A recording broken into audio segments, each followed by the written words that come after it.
at the end, which is also the word for sexual love. So if you take it from the Whorfian linguistic point of view, where like words reflect like the culture, that like the language a person speaks reflects their worldview, you could say that like sex and romance are conflated in Japanese society because of that wording, that any sexual orientation insinuates sexual love, which may be why asexual has this inherent aromantic element that it doesn't in English. But that's just one thing to consider. So on to the next slide. But there is another word related to asexuality, which is non-sexual, which is what we would call wase-ego, which is a word used in Japanese based on English, but it doesn't exist in English in the same way. Like salaryman is a word unique to Japanese that we don't use in English, even though it's made of English words. So in Japanese, non-sexual means experiencing, like does experience romantic desire, but no sexual desire. And the Japanese word for it is hisei, meaning non-sexual love or non-sex love. So basically, non-sexual people can pursue and have romantic relationships with others, but not be sexually attracted to people. They may or may not have sex, but they don't experience a desire toward other people. And in Japanese, non-sexual people can describe their romantic and sexual desires in tandem with non-sexual or hisei. You can say dosei de hiseisha, or just gay de non-seku, which could describe someone who's gay and non-sexual. In English, we would say a person is biromantic asexual, or simply bi-asexual to say that they're asexual, but they're romantically attracted to multiple genders, for example. So like, if I were in Japan, since I'm asexual, but I'm not aromantic, I would probably introduce myself as non-sexual, even if that's not like my identity itself. That's just how I would use it to make sense of it. And this image is from a manga called Devil's Line, where a character is non-sexual. He says he's Hishe Aisha in Japanese, and then the official English translation goes with asexual, which I think is fine instead of non-sexual, because if you Google it, you get more along the lines of what, like, if you didn't know what asexual was, you could Google it and you'd get more information that's available in English. So, yeah. And then there's also aromantic in Japanese, which has a slightly different meaning, where I haven't found a lot about it, but basically from what I can tell, aromantic would be the inverse of non-sexual, where a person experiences sexual desire but no romantic desire for other people, because, as we should know by now, sex and love aren't the same thing. But in English, an aromantic person may or may not be asexual, but in Japanese, aromantic means they're definitely not asexual. From what I can find, there's a lot less available online about aromantiku than asexual and non-sexual. I have to assume that you can combine it with other words to describe a person in the same way you can with non-sexual, like dosei aisha de aromantiku could describe someone gay and aromantic, but yeah. I also don't have an official manga example of this because it's a lot less common, so I put up a nice autobiographical comic about being aromantic instead. To summarize, in Japanese, asexual means having no romantic nor sexual desire. In English, we call that aromantic and asexual. In Japanese, non-sexual means having romantic desire and no sexual desire. And in English, we could call that being alloromantic or asexual. In Japanese, aromantic means having sexual desire and no romantic desire. And in English, we could call that aromantic and allosexual. Allosexual is basically meant to be a word for just non-asexual people that that's meant to be like non-judgmental, as opposed to saying that someone is sexual, because that has like a lot of negative connotations and is making a lot of assumptions. But yeah. So those are the basics, but we're not done with terminology. There's more loan words from English that are used in Japanese. I came across them in glossaries of terms related to asexuality in Japanese. They seem to be in less use than the others we've covered, but they're important nonetheless, and I just want to point out how these ideas aren't exclusive to English speakers. For one, we have a queer platonic, which describes a relationship that is intimate, committed, platonic relationships between people. They're not exclusive to asexual or aromantic people. Anyone may have a queer platonic relationship and partner. And in Japanese, queer platonic may be said with na attached to the end, because loan words that are adjectives are usually na adjectives, which is just one of two kinds of Japanese adjectives. And it's just a way to connect the adjective to the noun. So, as we know by now, Japanese distinguishes romantic and sexual desire differently than English. However, I did find the word allosexual as a loan word from some Japanese glossaries. And like I said, allosexual just simply means not asexual. So I'm not entirely sure what it would mean in a Japanese context. Maybe it means that someone is neither asexual nor non-sexual. And then we have gray asexual, which means sexuality in a gray area between asexual and allosexual. And I assume in Japanese it could mean gray area between asexual, non-sexual, aromantic, and more. And then there's also demisexual, which means sexual desire when only an emotional bond to another person is formed. And gray A and demi can be used in tandem with identities like gay and bi and more as well.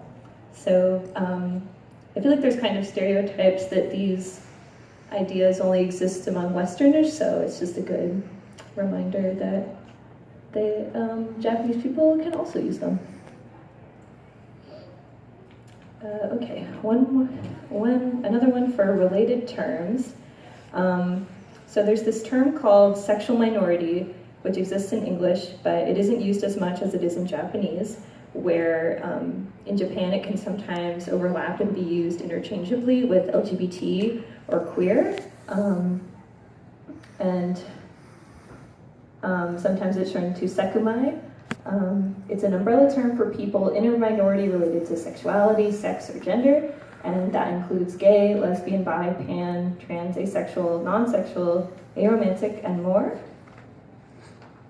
And then we have seikeno, which means sexual aversion, which in Japanese is the word for sex repulsed, and sex repulsion or sex aversion means being repulsed at the thought of engaging in sexual intercourse yourself or sexual intercourse in general.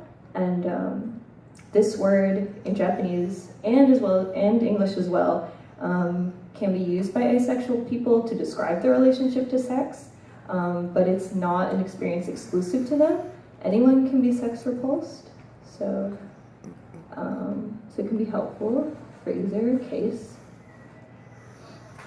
So those were related words, but there's other words that are not asexuality, which includes asexual reproduction, which in Japanese is musei seishoku, which contains musei, no sex, just like in musei, the formal Japanese word for asexuality. So just like in English, asexuality sounds similar to asexual reproduction, but they are different things. Asexual reproduction simply means reproduction from and by a single organism.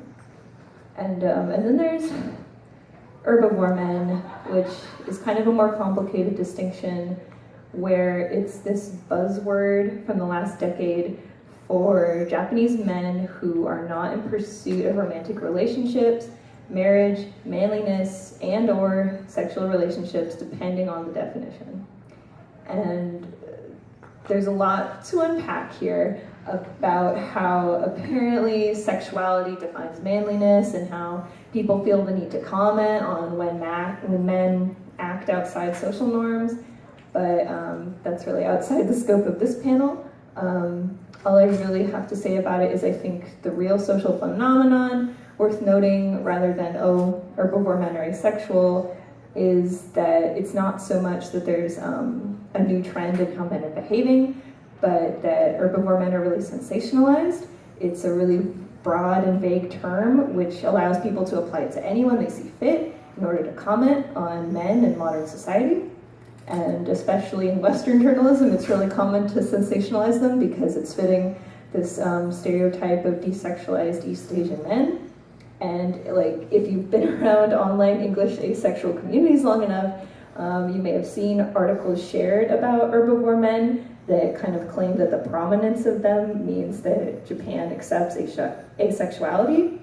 But really, I don't even think being an herbivore is accepted by society because it doesn't fulfill gender roles or heteronormativity, so it doesn't make asexuality any less stigmatized.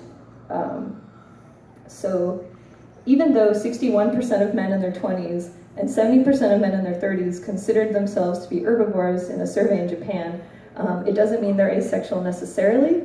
Asexuality is a personal identity that you have to decide for yourself, while men are labeled herbivores by other people for like any number of reasons. So I thought I'd just get that out of the way. It will come up later. So another social issue that comes up for asexuality is the way it's treated by the medical system, which also happens in Japan, and specifically by the psychological community. There are diagnoses within the American Psychological Association. Oh yeah, I should say, most of this psychology research was done by my friend who is in school to be a therapist.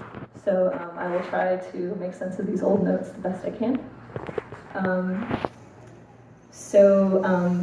The DSM, which is the psychological guidebook used in the US, writes that it could be that you could argue that the DSM pathologicalizes certain aspects of the asexual experience, specifically in regards to a person's potential sexual repulsion. And this is complicated even more in Japan, where translations of the DSM and other diagnostic tools are slow to release, and the DSM is biased towards Western cultural trends, so it literally can't entirely translate to another culture like Japan. Assessment and treatment process is also way beyond the scope of this panel, but it should be noted that the research performed here may be wildly incomplete due to the language barrier between nations and the ever-changing nature of the medical field and paywalls to research and everything. But we did find some things despite all that. So the Japanese government uses the current International Classification of Diseases, ICD-10, for pricing out psychological treatment fees. However, actual treatment for mental health issues generally involves coding mental illness with Japanese translations of the current edition of the DSM. So that's why there's different terms. So we kind of get these two terms where that are kind of fall into asexual or aromantic experiences. And I also found them in glossaries of Japanese asexuality, clarifying that these conditions are not indicative of asexuality. So the first one is sexual aversion disorder, which also uses the same word as sex aversion as just a descriptor in Japanese. So persistent or recurrent extreme aversion to the avoidance of all or almost all genital contact with a sexual partner. And avoidance of all or almost all, and then later was changed to add more definitions, also includes more emotional reactions, fear, anxiety, and disgust at sexual contact, or even other actions like cuddling or kissing related sexual interactions. And obviously, yeah, someone doesn't have to be someone doesn't have to be asexual to be repulsed by sexual situations, but there is the possibility that if someone who is generally aromantic or asexual were to describe that, they might be diagnosed with something, or it could be considered a medical problem and would then be diagnosed. But the DSM-5 has removed this diagnosis entirely due to a lack of supportive research for its existence and common associations with more biological-based diagnoses. So presumably once the Japanese translation of DSM-5 happens, that will also be removed, and then it couldn't be used to diagnose people. ICD-10, which is used in Japan, also doesn't appear to include a diagnosis similar to this one, but can't be sure since there are a lot of barriers to get into that research. And then the final one is hypoactive sexual desire disorder, which is from DSM-5, where it's separated by binary gender, becoming male hypoactive sexual desire disorder and female sexual interest/arousal disorder. Can't be sure if these have been translated to the DSM-5, but I did find it on Japanese glossaries.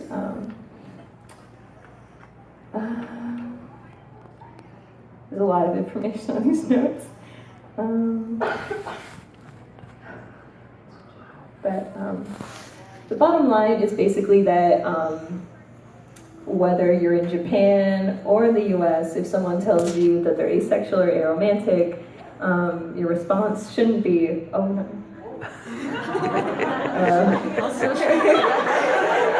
Yeah, it shouldn't be oh no, but it shouldn't be, oh, so you have a sexual disorder, you have to go to a therapist about it, although like, well this time, okay. Oh no. Well that time my laptop stayed on, so I don't know what that was about. And although like there is the possibility that these diagnoses could be helpful to people, it's just like don't make assumptions, don't try to decide things about other people's psychosis or their sexuality. So yeah. Okay. Finally done with all the big words. So next comes a spotlight on Yukiko Mitani, who is an openly asexual mangaka. I really love them, and I'll take any opportunity to talk about them. And I also just really like this quote from them about be yourself, being not ashamed to do what you do in your work. Okay, so not only is Yukiko Mitani asexual, they're also openly non-binary. And in English-speaking anime fandom, there's a lot of talk of like asexual, aromantic, and non-binary headcanons, but not so much about like actual creators. So I really think people owe it to themselves to check out the work of someone who is in those groups. So Kamatani has been professionally creating manga since the year 2000 at 17 years old. Their stories often involve adolescence, identity, and accepting change. They came out as asexual and X-gender, which is the Japanese word for non-binary, on Twitter in 2012. They've also described themselves as a sexual minority, sakumai. In an interview for Anime News Network, they said their opinion on LGBTQ issues can be difficult to put into words. Instead, they create manga with LGBTQ issues and representation to bring attention to them. And my first anime convention panel ever was about Yukiko Mitani. And since then, I've just basically tried to become a prophet for the Kamatani gospel. For more information about them and their manga, you can check out my website, coherentcats.com, for like a really, really old overview of their career from like 4 years ago now. You can also check out an article I wrote for animefeminist.com for more about the relationship between their gender identity, sexuality, and manga. And so for the longest time, Kamatani's first long-running series, Nabari Noa, was their only manga available in English, but their latest manga, Shimanami Tasogare, is coming out this year in less than a month in English, called under the title Our Dreams at Dusk. And while Kamatani has always explored gender and same-gender relationships in their manga, Shimanami Tasogarai really brings that to the forefront with its story.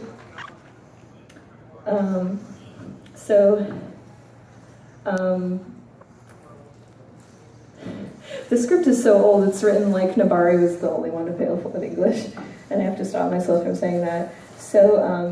But since it's still their longest work available in English, I think it's worth a look at from an aromantic and asexual perspective. There's also an anime that was made in the mid-2000s based on it, but it has a different ending, and since the manga wasn't finished at the time. So Nabari no follows Miharu, a young boy who discovers he harbors a spirit known as the Shinra Bansho, which has the power to rewrite the universe. However, this doesn't mean he knows how to use the power or that he even wants to. A secret society of modern-day ninjas seek him out for his power, but he doesn't want anything to do with them. He's just content to live alone, but he learns to open up to other people and makes many friends and allies over the course of the series. And I think my partner put it best by describing Nabari no as a world where sex doesn't seem to exist. And I would agree with that. The characters don't really express sexual desire, although they have like really intimate relationships, with one notable exception. Like, you know how shonen manga usually have that like lovable old pervert character guy? But this story has one, but like the reader is meant to dislike him, but not in the way that like My Hero Academia, like all the characters like rag on Mineta for leering at girls and he just keeps doing it. I mean that like this character in Nabari no is like unforgivable and irredeemable for like way more important plot reasons. I don't want to spoil it, but I think I just get the feeling it's meant to be intentional compared to other series where you're supposed to like respect some old guy who sexually harasses young girls, where this time he's just kind of awful. But besides that, there's really Miharu and Yoite's relationship, which is at like the heart of the story. Yoite is kind of the secondary protagonist to Miharu, where they start on opposite sides, but then they make a deal to work together. Because Yoite knows of Miharu's power to rewrite the universe and basically requests, I wish you could make it so I never existed. And there's a lot to unpack there. Yeah. But as they get to know each other, it's just a question of like discovering why Yoite feels that way, why do you want to be erased from the world? Why do you want people to forget you? When really, then Miharu ends up becoming really close. And back in the day when Nabari no was slightly popular, there were just a lot of discussions of like, are Miharu and Yoite gay? What is this? Is this a yaoi manga? And I guess I personally, I see their relationship as something romantic, but I think it's like open to interpretation that it could be read in like a really deep platonic, even like queer platonic way, where they're just really close and they mean a lot to each other, and it's really beautiful. I love it. But yeah, I think it's also worth noting that Kamatani has said that when they began Nabari no, they had this moment of self-reflection and discovery, and from then on their work became truly theirs. And as such, Nabari no can be seen as a reflection of themselves and like that coming into identity that may or may not include being asexual and non-binary. So yeah, I highly recommend it. But now we'll be getting into asexuality by name in Japanese media, where they actually name drop asexuality itself, which has really only been happening very recently. Only in the last couple years. I could have never done this panel like 3 years ago, but now manga is finally starting to talk about asexuality, and some are even available in English. So let's take a look at those. But First, I have to keep on my Yukiko Mitani agenda, where, so Our Dreams at Dusk is another manga by Yukiko Mitani, coming out in English in like 3 to 2 weeks.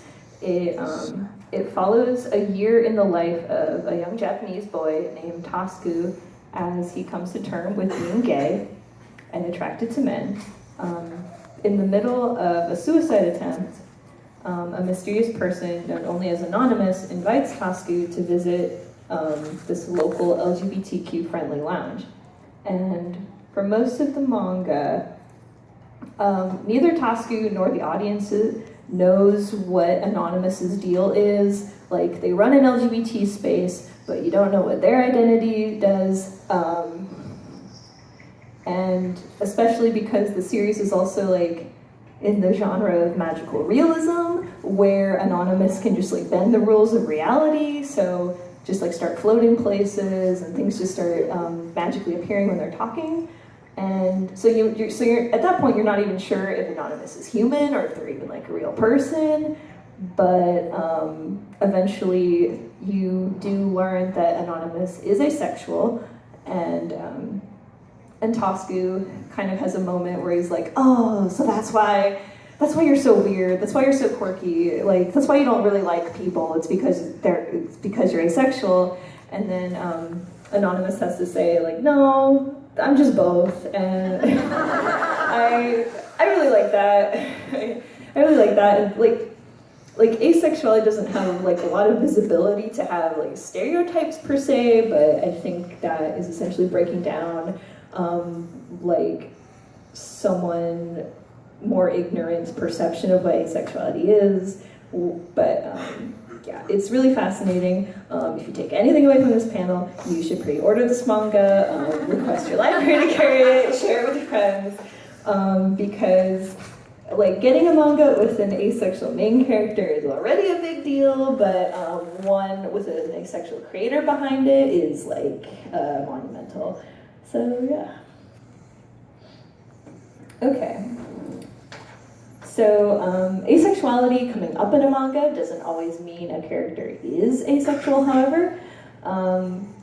Here we have Tokyo Ghoul, which is an urban fantasy manga where man-eating ghouls live among humans in Tokyo. In the 9th volume, a new character named Akira is introduced,